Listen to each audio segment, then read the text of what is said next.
Hello, আসসালামু আলাইকুম। নতুন আরো একটি ভিডিওতে আপনাকে স্বাগত জানাচ্ছি। আপনারা অনেকেই জানতে চেয়েছিলেন যে ভাই নতুন সূর্যমুখী বাগান যেটা আপনাকে দেখিয়েছেন, এটা আসলে কিভাবে যাব, কোথা দিয়ে যাব অবশ্যই জানাবেন।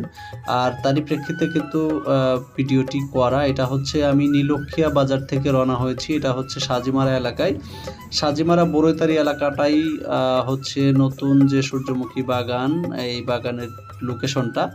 আমি আপনাদেরকে নিয়ে যাচ্ছি সেই লোকেশনে। এটা হচ্ছে সাজিমারার দিকে আমি রওনা হয়েছি। সাজিমারা নীলক্ষিয়া থেকে মাত্র ১ কিলোমিটার সামনেই। এটা লোকেশনটা হচ্ছে সাজিমারা যে এখন চৌরাস্তা মোড়, এখান থেকে কিন্তু আমি বাম দিকে একটা রাস্তা, কাঁচা রাস্তার নতুন রাস্তা হচ্ছে, এই রাস্তায় নেমে গেলাম। এই রাস্তা দিয়ে কাঁচা রাস্তা যেহেতু নতুন রাস্তা হচ্ছে, এটা থেকে মাত্র ১ কিলোমিটার দূরেই কিন্তু সূর্যমুখী বাগানটার অবস্থান। আর আমরা কিন্তু চলে আসছি প্রায় সূর্যমুখী বাগানের কাছাকাছি। আর অনেকেই এখান থেকে আসতে যাচ্ছেন। যারা নাপিতরচর বা ইসলামপুর থেকে আসবেন তারা হচ্ছে সাজেমারা চৌরাস্তা মোড় এসে যে কাউকে বললেই হবে যে আমরা বড়ইতারির দিকে যাবো। এটা মূলত সাজেমারা বড়ইতারি এলাকা। আর পাশাপাশি হচ্ছে এটা কুশলনগর উত্তর, কুশলনগরের মাঝামাঝি অবস্থান এই বাগানটির। এটা এখনো পর্যাপ্ত ফুল ফুটে ওঠেনি। এইজন্যে অনেকেই হয়তোবা জানেন না। যারা দেখতে চান আসতে পারেন।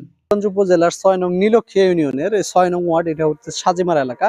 আর সাজিমারা এলাকায় কিন্তু এবার গড়ে উঠেছে সুন্দর একটা সূর্যমুখী ফুলের একটা চাষ করা হয়েছে এখানে। সূর্যমুখী এবার প্রথম এই আমাদের নীলক্ষিয়া ইউনিয়নে কিন্তু এইবার সর্বপ্রথম সূর্যমুখী বাগান করা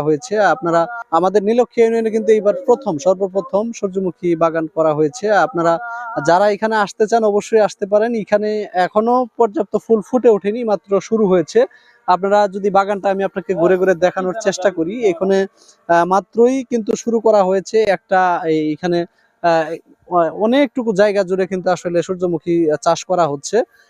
মোটামুটি 50% ফুল ফুটে গেছে, আর বাকিগুলো এখন